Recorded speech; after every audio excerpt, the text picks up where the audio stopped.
Que le nom du Seigneur soit béni. Et je salue tout un chacun de vous dans le nom de Jésus. Je crois que la sœur Sandra m'a dévancé.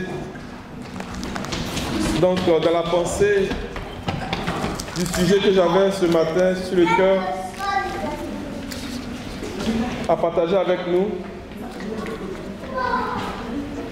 parce que ce sujet s'inspire donc du passage de 1 Pierre, chapitre 1, verset 10 au verset 12. C'est de ce passage-là que le Seigneur nous a donné l'inspiration donc de ce sujet que nous voulons partager ensemble ce matin.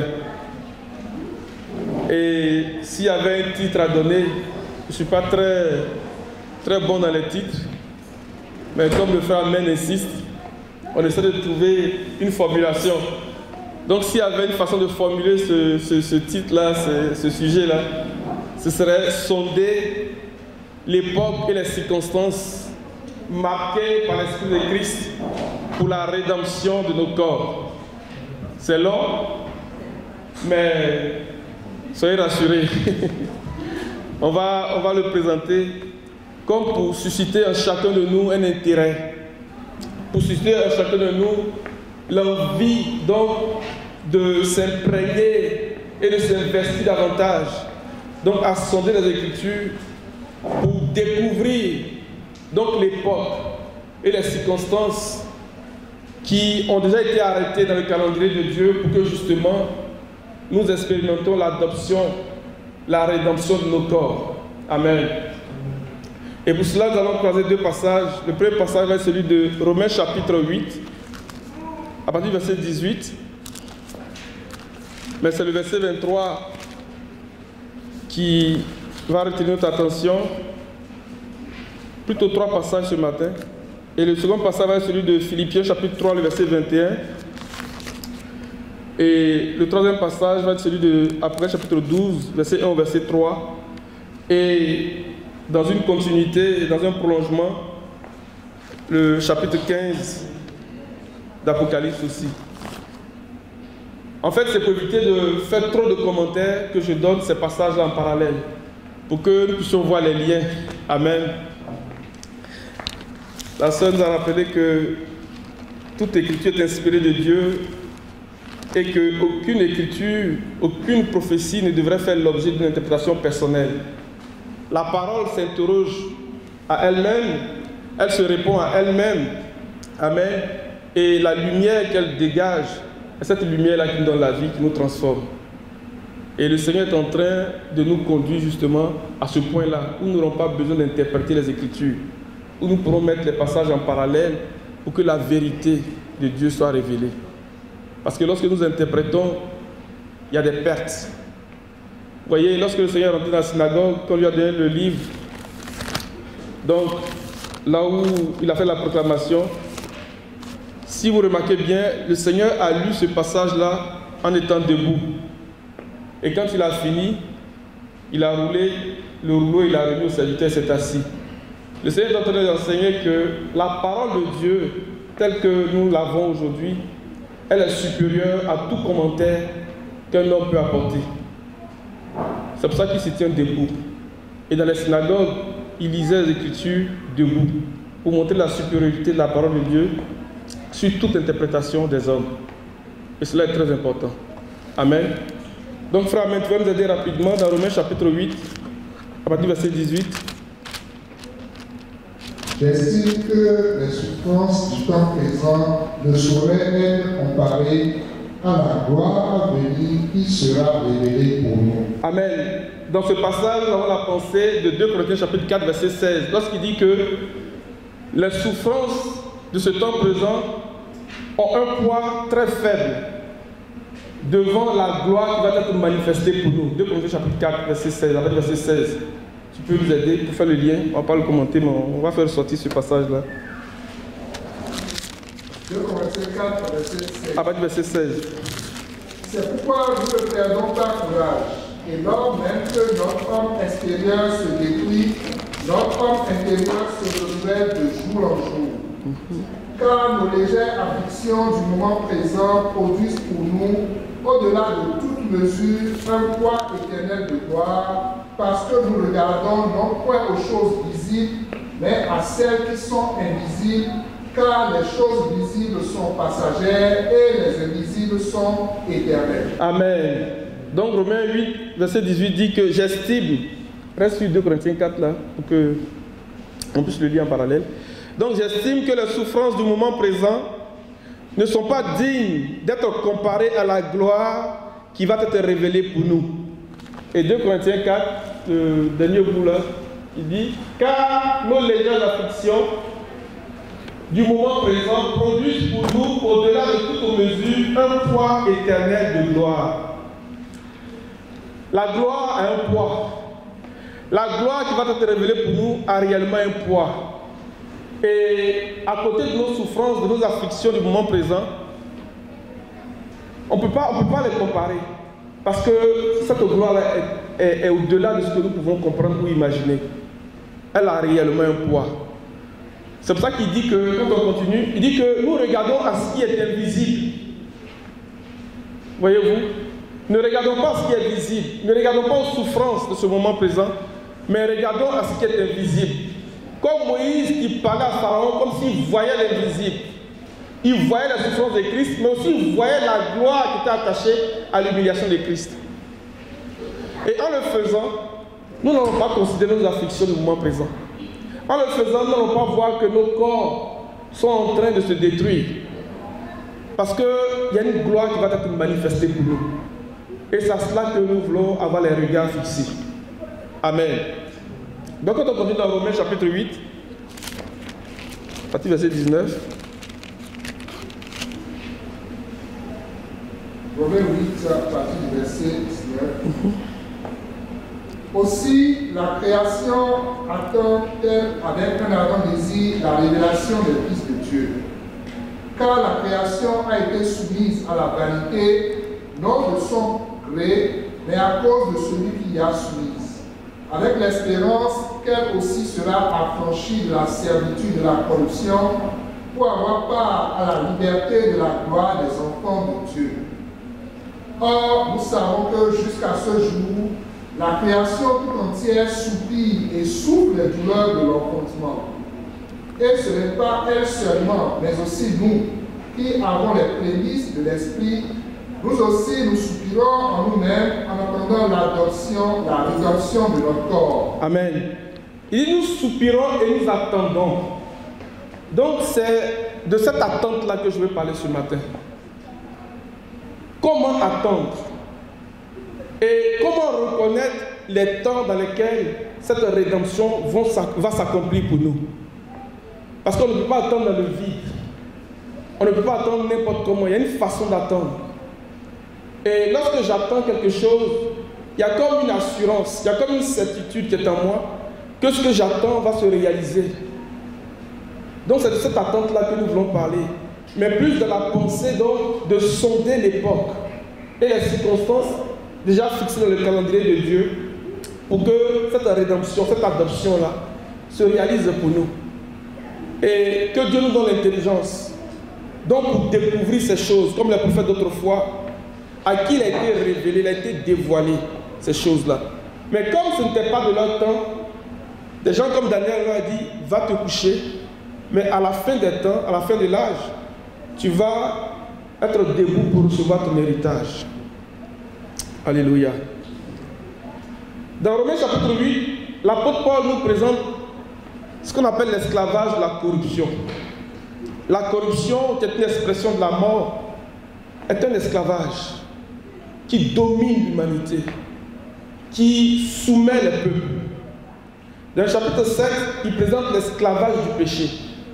Donc si vous voulez, dans le chapitre 7 de Romains, dans le chapitre 8 de Romains, l'apôtre Paul présente la première rédemption, donc comment le Seigneur nous délivre de l'esclavage du péché. Et dans le chapitre 8, il nous présente la dernière rédemption, de comment le Seigneur va nous donner d'expérimenter l'adoption, la libération de nos corps. Dans ces deux chapitres-là, il montre clairement les deux rédemptions. Alléluia.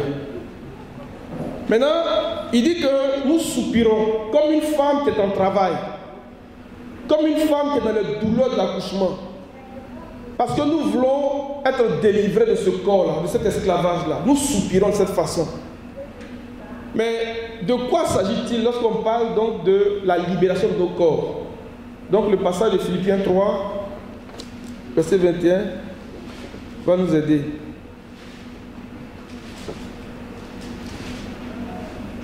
Vas-y, frère, amen.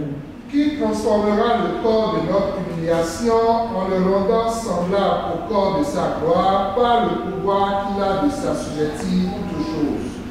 Amen. Je lis la version que j'ai ici à partir du verset 20. Il dit, mais pour nous, notre patrie est dans le monde céleste. Nous sommes citoyens du royaume des cieux. De là viendra pour nous sauver le Seigneur Jésus-Christ. Nous l'attendons. Regardez bien. Il dit que nous attendons la rédemption de nos corps. Et l'apôtre Paul dit dans ce passage de Philippiens que nous attendons le Seigneur. Il dit, nous l'attendons de toutes les fibres de notre être. Dans la version que j'ai ici, nous l'attendons de toutes les fibres de notre être. Verset 21. À son retour, il transfigurera le corps misérable que nous possédons actuellement dans notre humble condition pour le conformer à son corps resplendissant de gloire. Il en a le pouvoir car il a la puissance de soumettre l'univers entier à son autorité. Dans Romains, Paul dit que toute la création a été soumise à l'inconsistance, à la vanité, à la puissance de la corruption. Et dans ce passage, il dit que nous attendons le Seigneur de toutes les fibres de notre être. Parce qu'à son retour, il va transfigurer notre corps. Là où c'est mis transformer dans les autres versions, ici il dit transfigurer.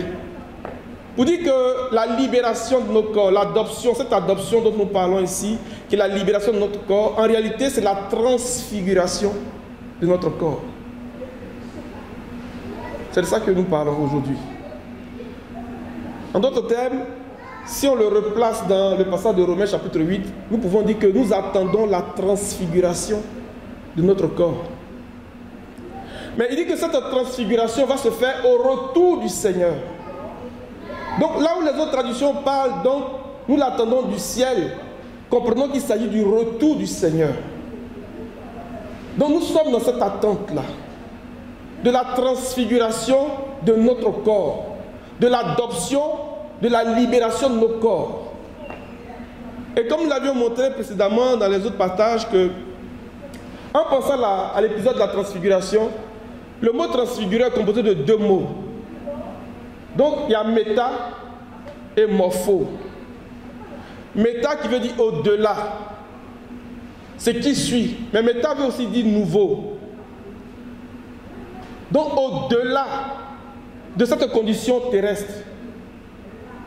Ce qui veut dire que la transfiguration, la rédemption de notre corps est le fait que le Seigneur va nous prendre de cet état inférieur pour nous élever d'un état supérieur. Au-delà, méta. Mais le morpho là, c'est l'homme de la nouvelle création qui est parvenu donc à la mesure de la statue parfaite de Christ. Parce qu'il y a une seule occurrence de ce mot dans tout le Nouveau Testament, et c'est dans le passage de Galates chapitre 4 verset 19. Donc c'est cet homme-là qui va connaître le méta, qui va connaître la transfiguration. Ce qui veut dire que le Seigneur Jésus-Christ, en expérimentant donc la transfiguration sur la montagne des Oliviers, c'est parce qu'il avait atteint cette mesure de la statue parfaite de Christ. Et ça là, c'est ce qui est requis pour nous. Pour espérer participer donc à cette rédemption. Espérer participer donc à cette transfiguration. Nous n'avons pas le choix, nous n'avons pas d'autre option que de soupirer à ce que le Seigneur nous fasse atteindre cet état-là. Et nous savons que cet homme-là, donc cet homme de la nouvelle création, parvient à cet état-là à travers des mesures de croissance. Parce que l'unité de la foi, c'est une mesure de croissance. La connaissance du Fils de Dieu, c'est une mesure de croissance. La maturité de l'adulte, c'est une mesure de croissance. Et la mesure de la stature parfaite de Christ est une mesure de croissance, mais c'est la dernière étape. Souvenez-vous que lorsque les parents de l'enfant Jésus l'ont trouvé dans le temple, au milieu des maîtres, il y a quelque chose qui nous est dit. On dit que l'enfant grandissait comment? En sagesse, en grâce et en stature. Mais nous grandissons comment? Dans la croissance. Donc la stature, là, c'est une mesure de croissance. Et il dit que les ministères ont été donnés pour faire ce travail. Et ce travail se fait à deux niveaux. Dans la formation de l'homme intérieur, dans la transformation de l'homme intérieur, pour qu'il atteigne cet état. Ça, c'est les ministères qui le font. Donc lorsque les ministères s'exercent, lorsque les ministères s'expriment, c'est comme lorsque le Seigneur a dit dans 2 Corinthiens 3 que la loi a été gravée lettre par lettre sur les tables de pierre. Et lorsque ce travail a été achevé, la gloire a resplendu en ce moment-là. Mais ça a resplendu comment? On a vu le visage de Moïse. Donc le Seigneur donne des ministères et ils font ce travail parce qu'il a dit pour. Paul n'a pas dit pour jusqu'à arriver à la mesure de l'adulte seulement et puis il dit bon après. Non, il dit pour et puis il cite les mesures de croissance. On ne parle pas ici d'autre chose que ce que les ministères font pour nous amener à ce niveau-là. Et après ça maintenant, on rejoint Philippiens 3 ici qui dit que nous attendons maintenant le Seigneur. Quand c'est arrivé là, on attend maintenant le Seigneur. Il dit que c'est lui qui va transfigurer notre corps. Et quand tu es rendu là, tu commences maintenant à soupirer. Parce que tu sais que tu es arrivé. Tu commences à soupirer comme Paul dans Romains 8. Il dit nous soupirons comme une femme qui soupire pendant qu'elle est en travail. Parce que tu veux te débarrasser de ce corps. Mais le seul qui peut faire ça, il dit c'est le Seigneur. Donc le ministère nous conduit jusque là. Et le Seigneur vient maintenant pour achever le travail. Alléluia. C'est le Seigneur qui va transfigurer ce corps.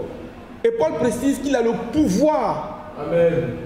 Le même Dieu qui a soumis toute la création, donc à l'inconsistance, à la vanité, c'est le même qui est capable de nous soustraire de la puissance de la corruption. Mais il faut qu'une condition soit validée. C'est que Christ soit formé en nous. Et ça a toujours été le mystère. À travers les âges, à travers les générations, à travers les époques. Et c'est le projet de Dieu. Donc le projet de Dieu, si vous voulez, c'est que la parole devienne un être. À mesure que le ministère s'exprime et s'exerce, cette tête-là est en train d'être formée, est en train de se développer. Et tout part à notre nouvelle naissance. C'est pour ça que dans Galates 3, verset 27, l'apôtre Paul dit que lorsque nous sommes fait baptiser, lorsque nous sommes engagés dans une bonne conscience avec Dieu, il dit que nous sommes rentrés dans une communion spirituelle avec Christ. Et nous avons pris son image et son caractère. Mais cet homme-là, il est encore mineur, il est encore petit, il est encore enfant. Donc quand il rentre dans le chapitre 4, il dit que cet homme-là, il est l'héritier de toutes choses. Comme dans Colossiens, il dit que pour lui, tout a été créé et tout lui appartient. C'est lui l'héritier. Mais aussi longtemps qu'il est mineur, il ne diffère rien d'un esclave. Quand tu le vois, tu ne peux pas savoir que vraiment c'est lui l'héritier. Donc qu'est-ce qu'il va faire le père? Le père va le confier à des intendants, des tuteurs, donc à des enseignants. Et ils vont enseigner cet enfant-là. Mais Paul va chercher un mot pour dire que il est soumis donc aux rudiments du monde, aux règles élémentaires. Mais le mot qui a été traduit par rudiment est en lien donc avec les réalités spirituelles.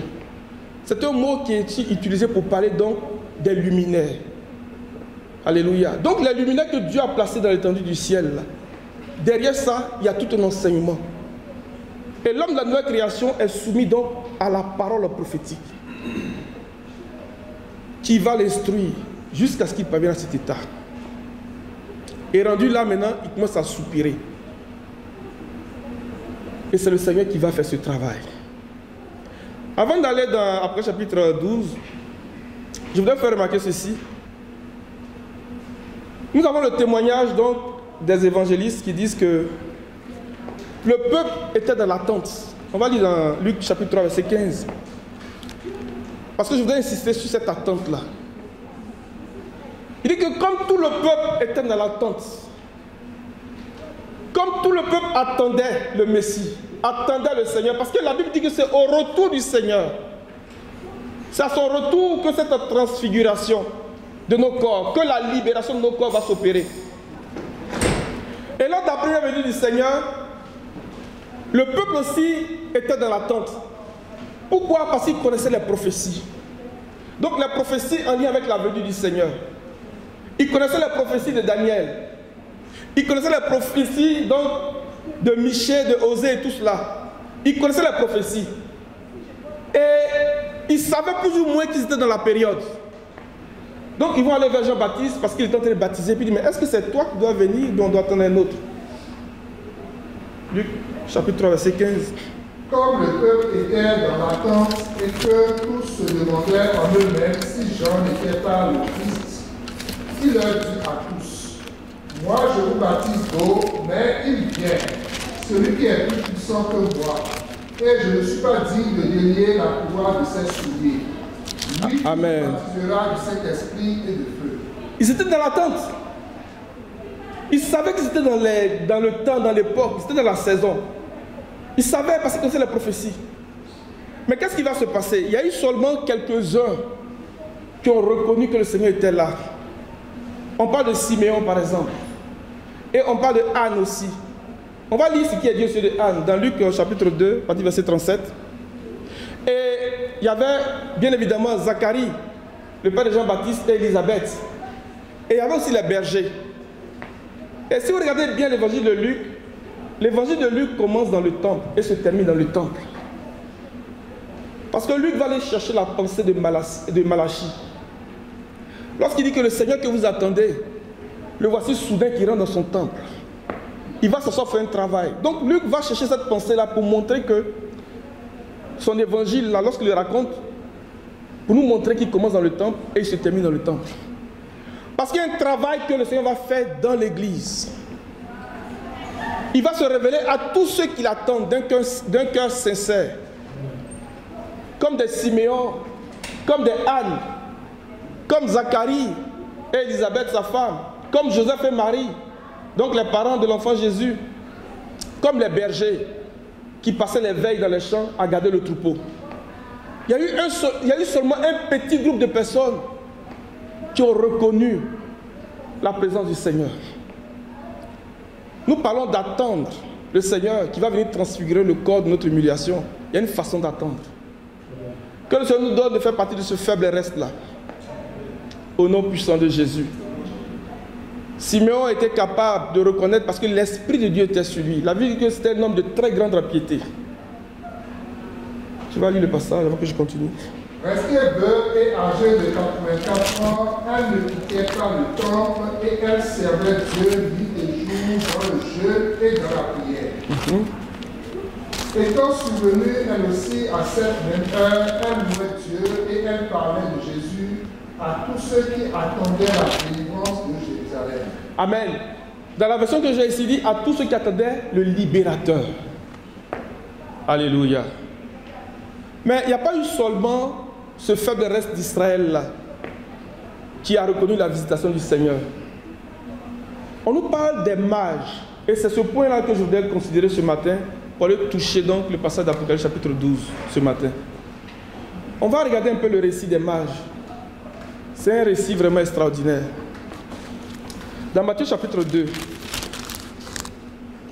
tu vas lire du verset 1 au verset 3 jusqu'au verset 6. On va le lire et puis au besoin, on va lire au verset 6, après on va aller au verset 9 et après on va aller au verset 16. Jésus étant né à Bethléem en Judée, au temps du roi Hérode, voici des mages d'Orient arrivaient à Jérusalem et dirent. Amen. Il dit il est né au temps. Donc il précise un temps. Une époque. Il est né au temps du roi Hérode. Mais qui était Hérode? Où est le roi des Juifs qui vient de naître? Car nous avons vu son étoile en Orient et nous sommes venus pour l'adorer. Ils ont vu son étoile en Orient et ils sont venus pour l'adorer.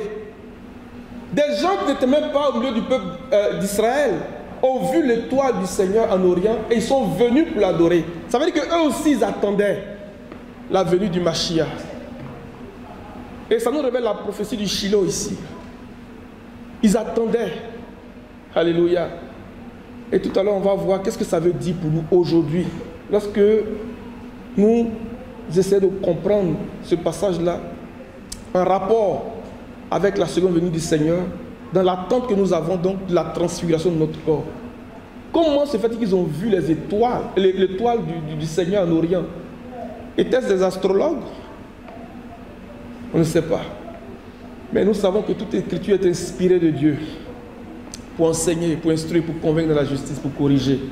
Donc il y a une instruction du Seigneur à aller chercher là, pour que nous puissions comprendre aussi, nous qui attendons le Seigneur, qu'est-ce que ça veut dire pour nous. Continue. Le roi Hérode, ayant appris cela, fut troublé et tout Jérusalem avec lui. Il rassembla tous les principaux sacrificateurs et l'esprit du peuple, et il s'informa auprès d'eux où devait naître le Christ. Il lui dit, à Bethléem en Judée, car voici ce qui a été écrit par le prophète. Et toi, Bethléem, terre de Juda, tu ne sais pas la moindre entre les principales villes de Juda, car de toi sortira un chef qui pètera Israël au peuple. Ils connaissaient la prophétie. Les spécialistes de la loi. On pourrait les voir comme les ministères aujourd'hui qui se réclament d'apôtres, de prophètes et de ceci, cela. Ils connaissaient les prophéties. Mais ils n'ont rien su. Il a fallu que des mages viennent d'Orient pour leur dire que nous sommes venus adorer le roi des Juifs qui vient de naître parce que nous avons vu son étoile. En ce moment-là, Hérode et tout le peuple ont été bouleversés, ils étaient troublés. Ça vient d'arriver, ce que nous attendions depuis, et puis on ne sait même pas. Alors que nous avons les prophéties. Je voudrais insister sur une chose qui concerne la parole prophétique.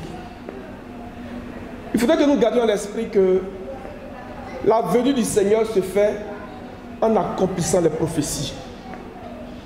La venue du Seigneur se fait en accomplissant les prophéties. Et c'est lorsque les prophéties s'accomplissent que nous reconnaissons que c'est véritablement lui. Parce que c'est des prophéties bien précises qui nous parlent de la venue du Seigneur. Et nous allons reconnaître le Seigneur dans l'accomplissement de ces prophéties. Et ces prophéties deviendront histoire sous nos yeux. Nous pouvons avoir la Bible. Nous pouvons tous avoir les Écritures sous nos yeux. Mais est-ce que nous avons l'esprit des Écritures, ou bien de l'Écriture, pour comprendre que telle prophétie vient de s'accomplir, ou bien telle prophétie est sur le point de s'accomplir?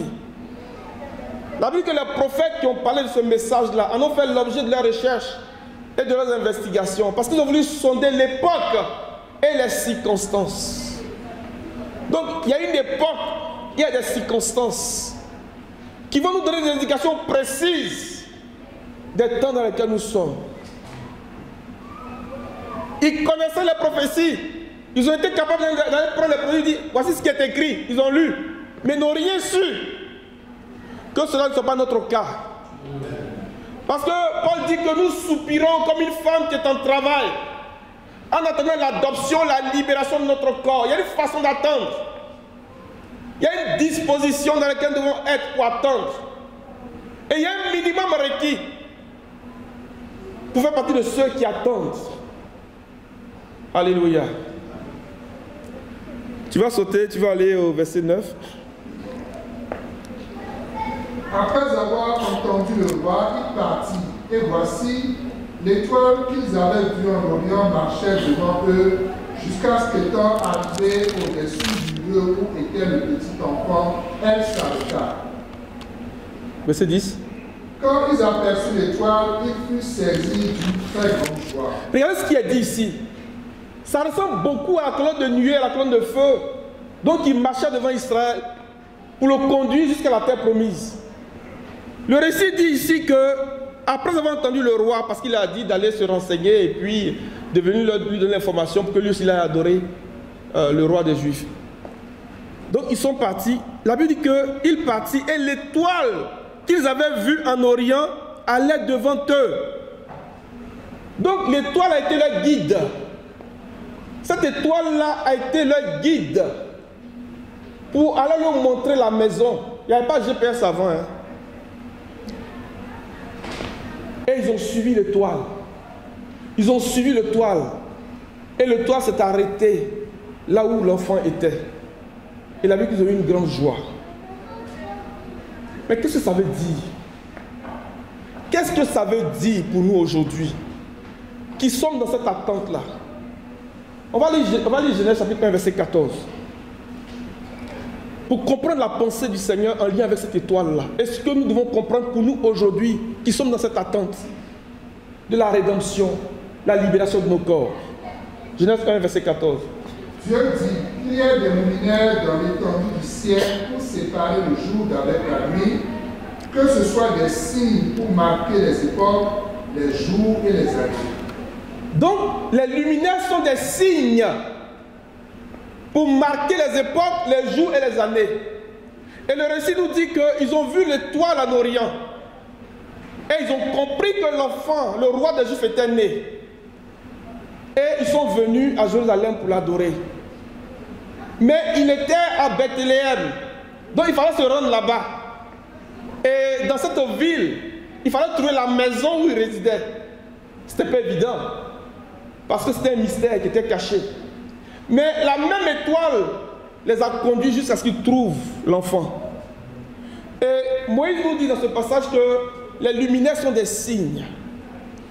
Si on prend ça et qu'on se replace dans ce récit, on peut dire que cette étoile-là est le signe du Fils de Dieu.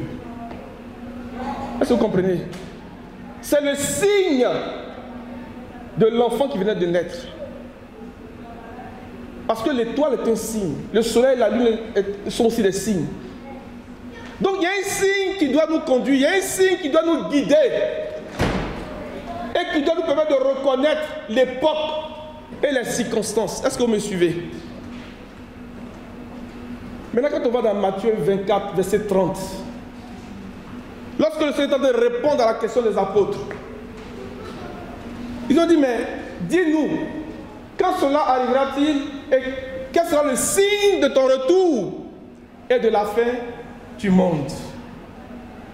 Alléluia. Est-ce que vous me voyez venir? Le Seigneur développe donc les éléments de réponse aux apôtres. Et puis dans ce verset-là, il dit, alors le signe du Fils de l'homme paraîtra dans le ciel.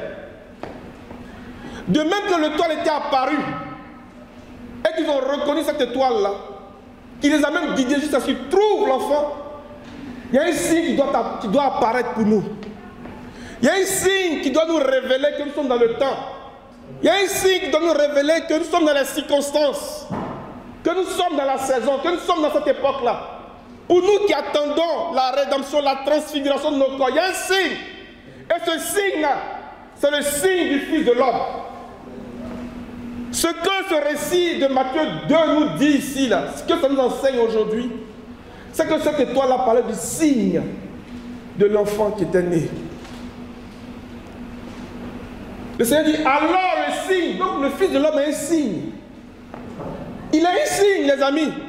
Il y a un signe qui va nous permettre de reconnaître qu'il est né. Il y a un signe qui va nous permettre de reconnaître qu'il est là. Il y a un signe qui va nous permettre de reconnaître que nous sommes dans l'époque. Nous sommes dans le temps de la rédemption, de la libération de nos corps. Il y a un signe, c'est le signe du Fils de l'homme.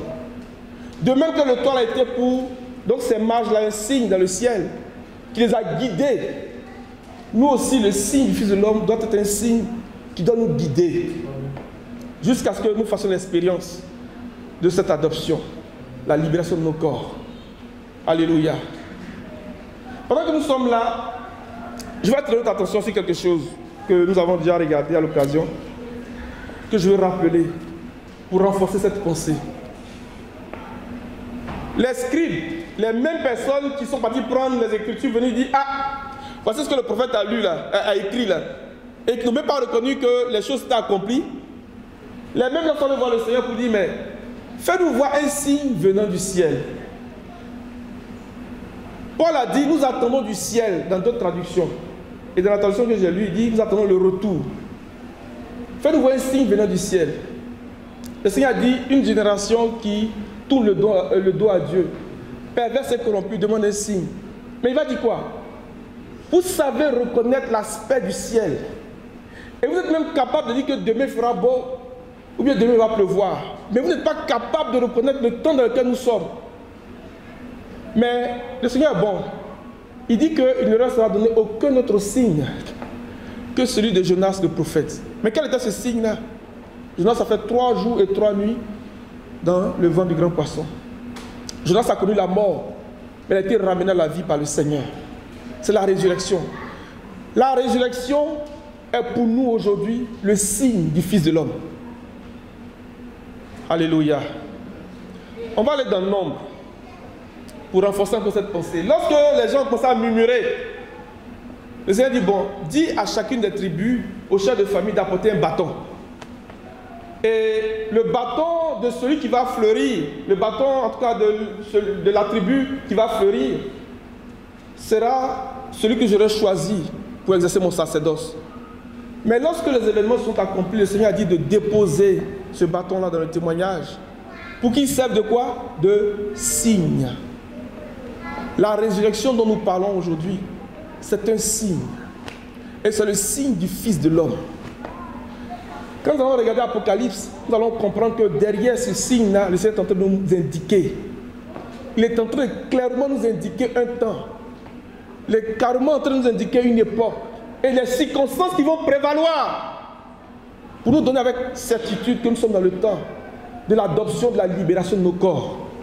Alléluia. Dans Nombre chapitre 17, je pense dans ta version c'est Nombre 17. Tu peux y aller. Il n'y a pas du verset 1, mon frère.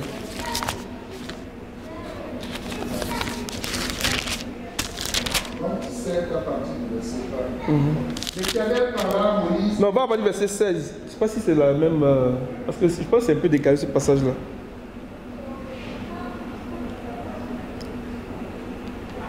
C'est. Nombre 16. Nombre 17. Ça se peut que ce soit décalé. Je ne sais pas si quelqu'un a lu second ici. Mais moi, dans la version second 21 ici, c'est à partir du verset 16. Nombre 17, verset 16. C'est comment? Donc il faut remonter un peu. Tu dois avoir le récit un peu plus haut.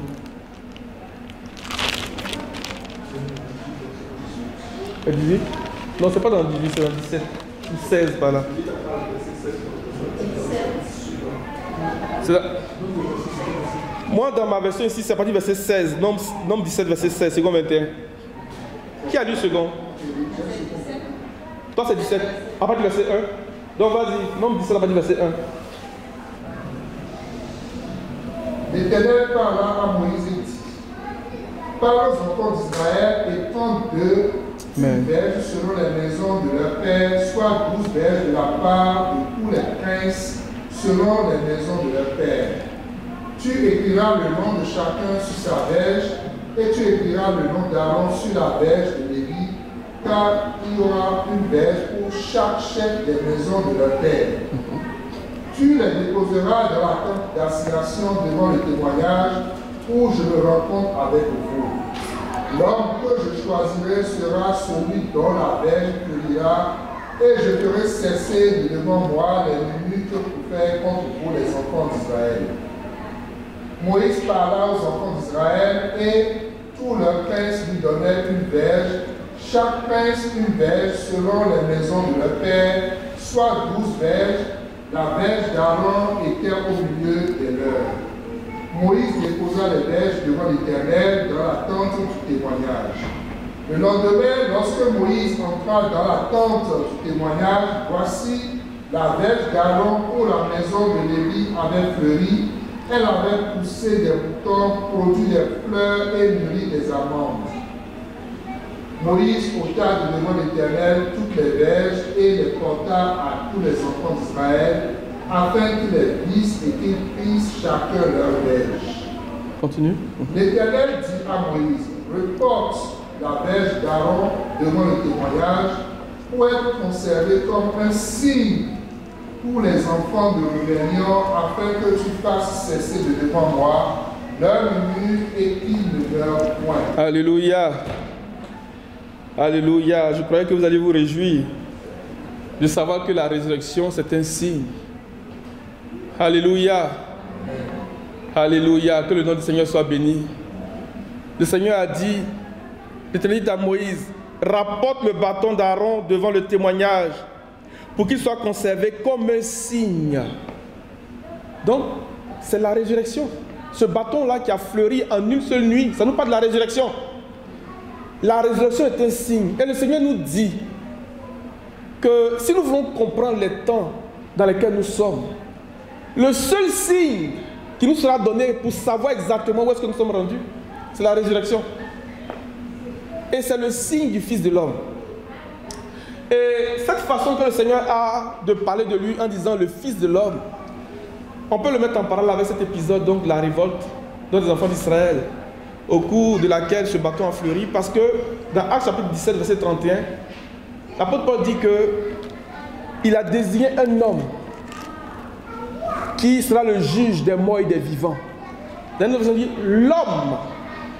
Donc en disant Fils de l'homme, il parle de cet homme-là, qui seul aujourd'hui a expérimenté donc la résurrection d'entre les morts. C'est lui que Dieu a désigné juge des morts et des vivants, par l'homme. Je peux le lire. Parce qu'il a fixé un jour où il jugera le monde selon la justice par l'homme qu'il a désigné, ce dont il a donné à tous une preuve certaine en le ressuscitant des morts. Alléluia. Il a donné une preuve certaine en le ressuscitant des morts, parce que c'est lui qui a été désigné juge des morts et des vivants. Et la résurrection est le signe du Fils de l'homme.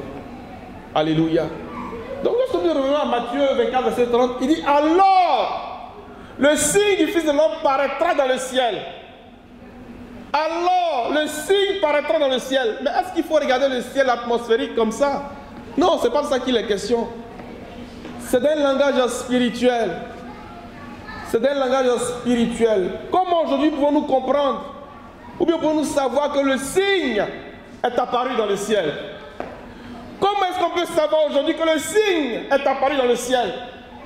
Ce même signe qui s'est révélé donc aux mages, qui leur a permis de suivre donc le mouvement de l'étoile jusqu'à aller découvrir l'emplacement exact de la maison.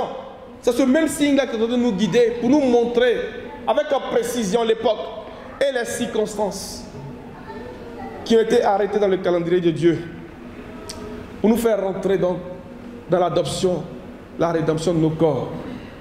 Il dit nous sommes dans l'attente. Alléluia. Nous sommes dans l'attente. Alors pour gagner du temps, on va aller directement dans le chapitre 12, verset 1 au verset 3, que nous avons souvent partagé ici.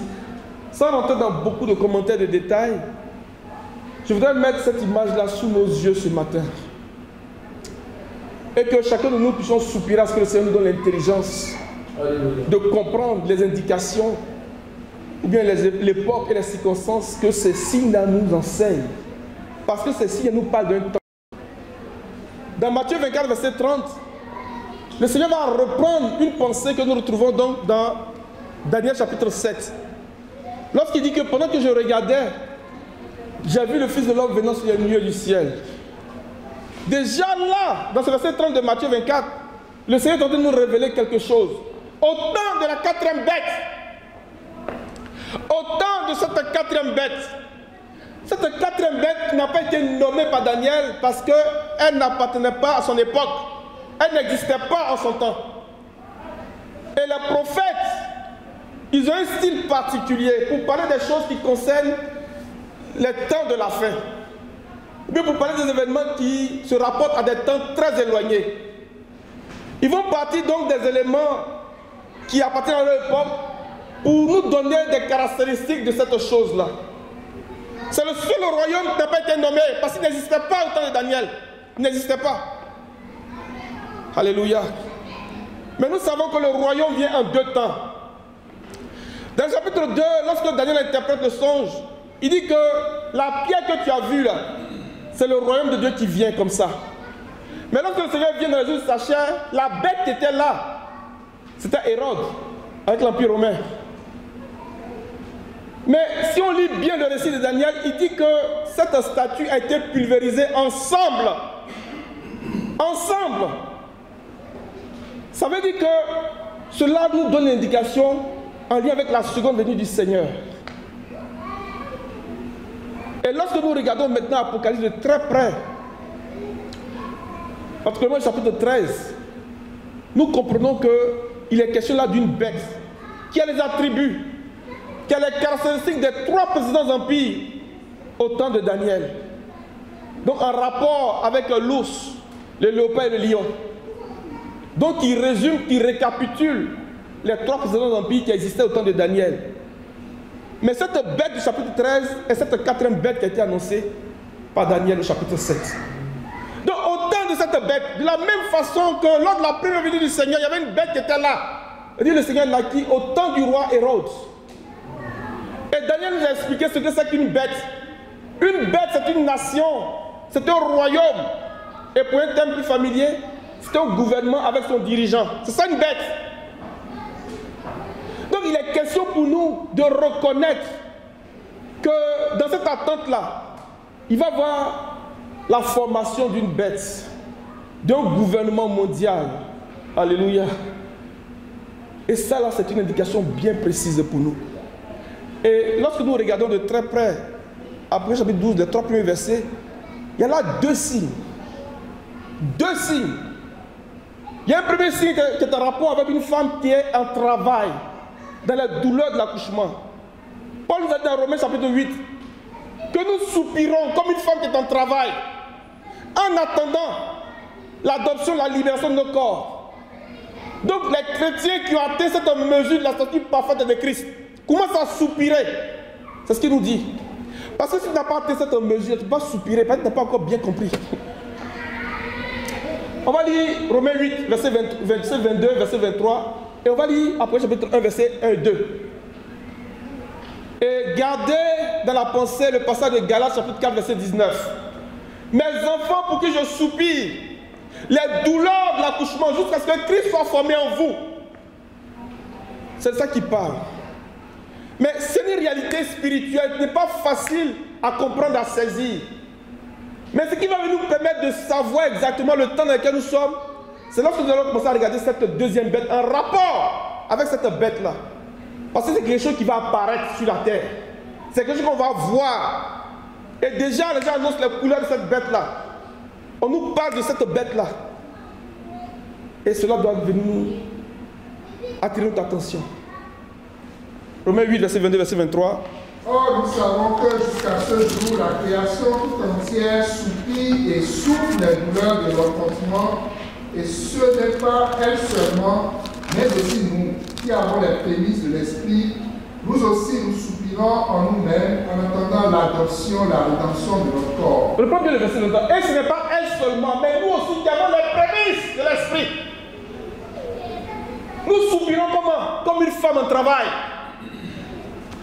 Le chapitre 12, Apocalypse verset 1, verset 2, nous parle de ceux qui ont les prémices de l'Esprit,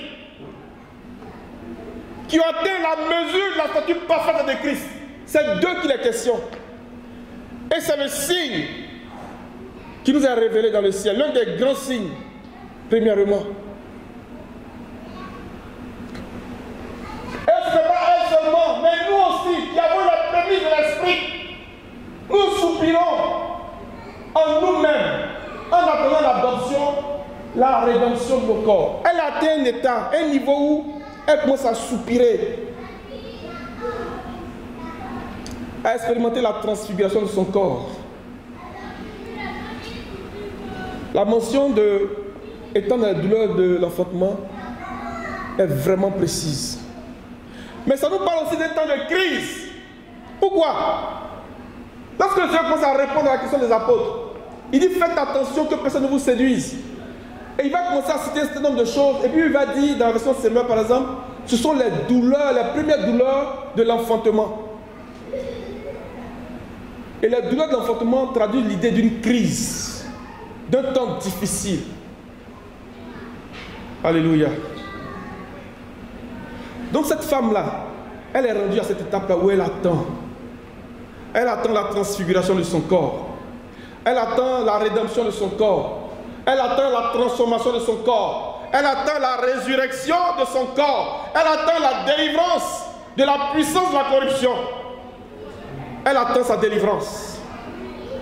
Mais c'est une réalité spirituelle qui n'est pas... C'est pas facile à percevoir comme ça.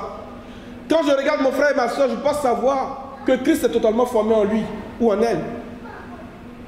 Mais la manifestation de la vie intérieure peut donner une idée. Regardez. Lorsque Eutychus tombe, la Bible dit que l'apôtre Paul se penche sur lui et il dit, ne vous inquiétez pas parce que son âme est en lui. Mais comment toi tu es capable de savoir que l'âme de quelqu'un est en lui? Déjà qu'il est difficile de faire la différence entre l'esprit et l'âme. Parce que des fois on prend les choses de l'âme pour les choses de l'esprit. La seule chose qui peut faire la séparation entre l'âme et l'esprit, c'est la parole de Dieu. Il dit la parole de Dieu est vivante et efficace, comme une épée à deux tranchants, pour séparer âme et esprit. Mais toi, tu viens, tu dis que son âme est en lui. Tu fais comment? Je ne sais pas si vous avez déjà fait attention à ce détail. Comment tu fais pour savoir que son âme est en lui? Comment tu fais? Ça, là, c'est par l'Esprit de Dieu. C'est vraiment un travail de l'Esprit qui peut nous révéler qu'en voyant ton frère ou ta soeur, que Christ est formé en lui, qu'il est en train de soupirer. Donc c'est quelque chose qui n'est pas facile. Le Seigneur peut ouvrir tes yeux, tu vas le voir. Mais ce n'est pas quelque chose qui est courant. Mais ce qui est un peu plus facile pour nous de savoir, c'est lorsque nous regardons ce deuxième signe, le grand dragon. Tu vas lire le verset 3. Apocalypse 12, verset 3. Un autre signe parut encore dans le ciel, et voici, c'était un grand dragon rouge ayant 7 têtes et 10 cornes, et sur cette tête 7 diadèmes. Alléluia. Ce signe-là est décrit plus en détail au chapitre 13, verset 1 au verset 2. Je le lis rapidement. Il dit, puis je vis monter de la mer une bête qui avait 7 têtes et 10 cornes, et sur ses cornes 10 diadèmes, et sur ses têtes des noms blasphématoires. La bête que je vis ressemblait à un léopard. Ses pattes étaient comme celles d'un ours. L'ours qui parle des merdes d'épaisse. Sa gueule comme la gueule d'un lion. Donc Babylone. Le dragon, il n'a pas dit léopard, hein. Il ressemblait à un léopard, d'abord il ressemblait à un léopard. Donc on parle de Alexandre le Grand. Après il parle de la patte de l'ours. Et après il parle de la gueule du lion. Il est le dragon. Lui donna sa puissance, son trône et une grande autorité. C'est la même bête qui était là, sauf qu'elle n'avait pas reçu de couronne encore. La même bête. Et Daniel nous a dit qu'une bête là, c'est un royaume, c'est une nation, c'est un empire, c'est un gouvernement avec son leader. Les amis, je rends grâce à Dieu pour ce sujet qui va être débattu à la prochaine conférence. Parce que ça va venir nous donner encore des clartés, des lumières, pour savoir que nous sommes dans le temps. Donc lorsque nous parlons aujourd'hui du sujet de la résurrection des morts, ce n'est pas un sujet parce qu'on n'a rien d'autre à dire. C'est vraiment parce que nous sommes dans le temps. Pour que nous tous, nous puissions courir jusqu'à atteindre la mesure de la stature parfaite de Christ. Et que nous soyons de ceux qui sont capables d'attendre. Parce que nous attendons la rédemption, l'adoption, la libération de notre corps. Mais tu ne peux pas expérimenter cette transfiguration de ton corps si tu n'as pas atteint l'état qui est requis, la mesure de la stature parfaite de Christ. Que le Seigneur ouvre nos yeux.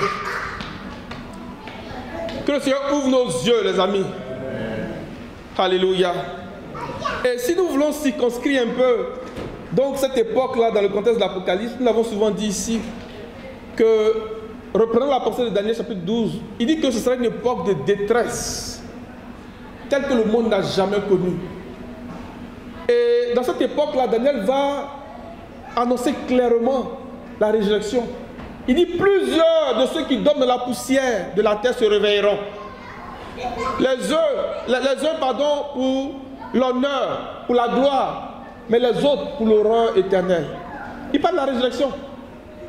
Et dans le chapitre 8, verset 13 Apocalypse, il y a une période de malheur qui est annoncée. Malheur, malheur, malheur aux habitants de la terre. Quand le diable, je continue dans le chapitre 12, verset 12, quand le diable est descendu. Au chapitre 9, verset 12, on a le premier malheur. Chapitre 11, verset 14, on a le second malheur. Et tout de suite après le second malheur, il y a une proclamation qui est faite, disant que le 7e ange a sonné de la trompette. Et lorsque le 7e ange sonne de la trompette, donc les 24 vieillards nous révèlent ce qui se passe. Ils expliquent ce message prophétique. Ils disent que le Seigneur est venu. Toi qui inquiétais, nous te louons de ce que tu as saisi ta grande puissance et pris possession de ton règne. On va le lire. Ça fait toujours du bien de se rappeler ces choses, même si on l'a déjà entendu. La parole du Seigneur est vivante. Chapitre 11, verset 15. À partir du verset 15, mon frère. Le 7e ange sonna de la trompette, et il eut dans le ciel de fortes voix qui disaient: le royaume du monde est remis à notre Seigneur et à son Christ, et il régnera au siècle des siècles. Continue, oui. Et les 24 vieillards... Si tu veux, un instant, il dit le royaume de ce monde. Donc, il y a un royaume de ce monde. Il y a un royaume de ce monde. Il dit le royaume, pas les royaumes, il dit il y a un royaume. Mais ce royaume-là, est en réalité, ce qui nous a présenté au chapitre 13, qui est la récapitulation donc des 3 précédents empires du temps de Daniel, qui constituent cette 4e bête. C'est ça qui parle. Parce qu'il a dit qu'un royaume, c'est une bête, pardon, c'est un royaume, c'est un empire, bien c'est un gouvernement avec son dirigeant. Alléluia. Et puis, quand tu continues.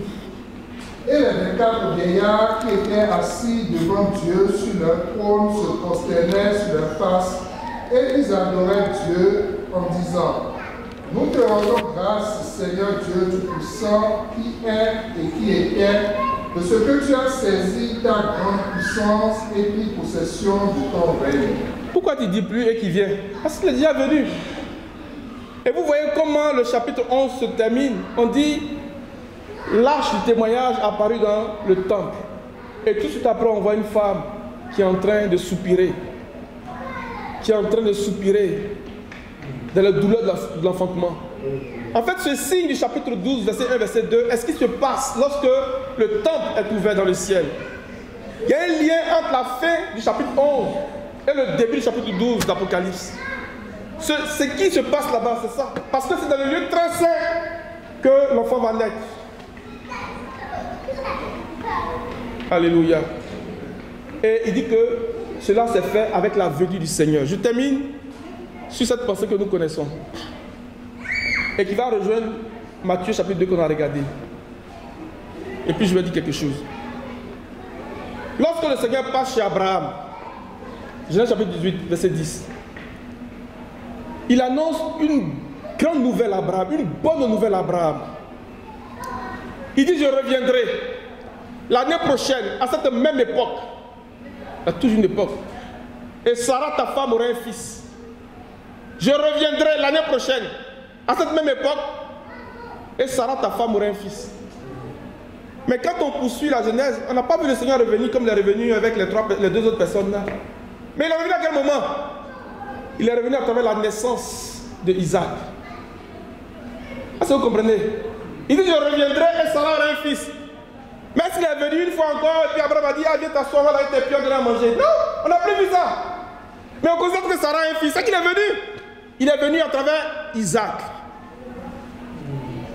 Lorsque les mages arrivent, ils disent que nous avons vu son étoile en Orient. Où est le roi des Juifs qui vient de naître? Le Seigneur revient à travers la naissance d'un fils. Il revient à travers la naissance du fils mâle. C'est pour ça que tout de suite après, donc le chapitre 11, on nous montre une femme qui est en train d'accoucher. Et lorsque l'enfant naît, il est enlevé vers Dieu, vers son trône. Parce que cela est en lien avec la seconde venue du Seigneur. Il revient à travers la naissance du fils mâle. Il revient à travers la naissance du fils mâle. De la même façon qu'il est revenu à travers la naissance d'Isaac. Et de la même façon qu'il est venu lors dans les jours de sa chair, à travers sa naissance, que les mages ont reconnu, il reviendra de la même façon à travers la naissance du Fils mâle. Et c'est ça que le Seigneur veut que nous puissions comprendre. Derrière tous ces symboles, derrière toutes ces métaphores, il y a un langage puissant. Il y a un langage qui est puissant, qui nous révèle la pensée de Dieu. Et qui nous équipe pour que nous puissions nous préparer. Et qui nous met dans la disposition de quelqu'un qui attend réellement quelque chose. Tu ne peux pas dire que tu attends le Seigneur pour la rédemption de ton corps. Et puis tu n'es pas comme Siméon. Tu n'es pas comme Anne. Tu n'es pas comme Zacharie et Élisabeth. Tu n'es pas comme Joseph et Marie. Tu n'es pas comme les bergers. Ou même tu n'es pas comme les mages qui ont eu l'intelligence pour lire l'actualité du ciel. Tu ne peux pas attendre le Seigneur si tu ne sais pas lire l'actualité du ciel. Ce n'est pas possible. Ils ont eu l'intelligence de ce qui se passe dans le ciel. Ils ont su lire dans les étoiles. Comprenez mon langage, hein? Je ne parle pas des astrologues, des magiciens. Je parle de cette intelligence supérieure que Dieu nous donne pour interpréter les symboles. Il revient. Je reviendrai l'année prochaine, à cette même époque, et Sarah aurait un fils. Alléluia. Je reviendrai l'année prochaine. Mon frère, tu vas m'aider avec la lecture. Et puis on va prier. Je vais m'arrêter là ce matin. Alléluia. Genèse chapitre 18, verset 10. L'un d'entre eux dit, je reviendrai vers toi à cette même époque, et voici, Sarah ta femme aura un fils. Sarah écoutait à l'entrée de la tombe qui était derrière lui. Alléluia. Abraham et Sarah étaient vieux, avancés en âge, et Sarah ne pouvait plus espérer avoir des enfants. Elle dit en elle-même en disant, maintenant que je suis vieille, aurais-je encore des désirs? Mon Seigneur aussi est vieux. L'Éternel dit à Abraham, pourquoi donc Sarah a-t-elle ri en disant, ne rions pas, ne doutons pas, les amis. est-ce que vraiment j'aurai un enfant, moi qui suis vieille? Y a-t-il rien qui soit étonnant de la part de l'Éternel?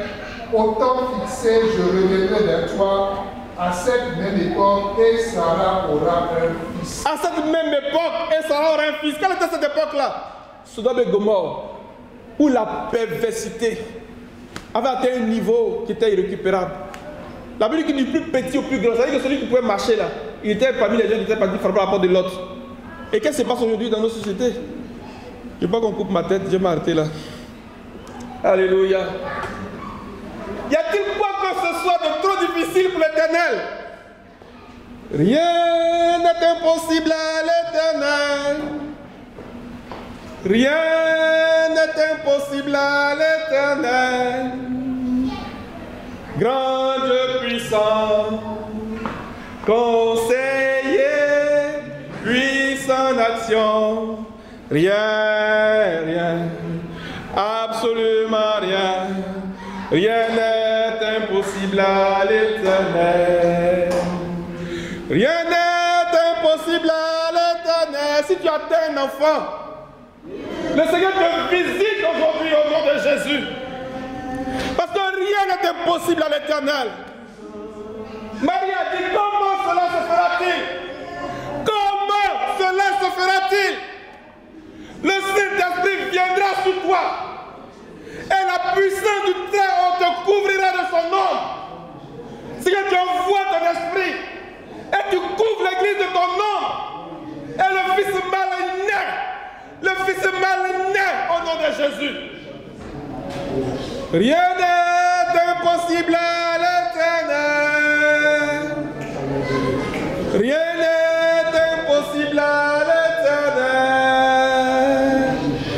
Grand Dieu puissant, conseiller, puissant action.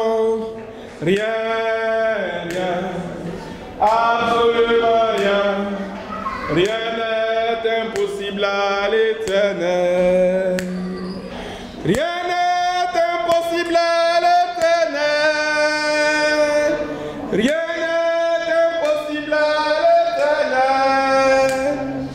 Rien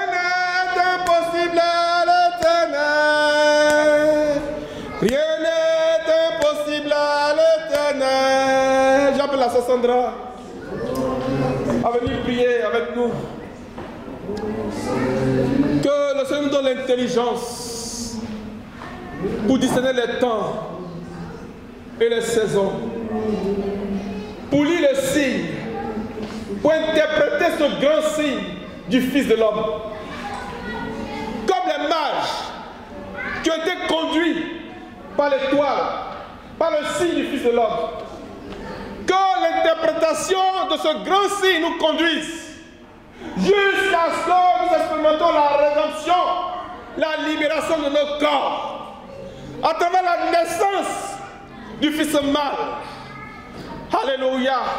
Et que nous nous mettre à la disposition pour attendre, à nous qui attendons, que je nous apprenne à soupirer et que ça nous aide à atteindre la mesure, la stature parfaite de Christ.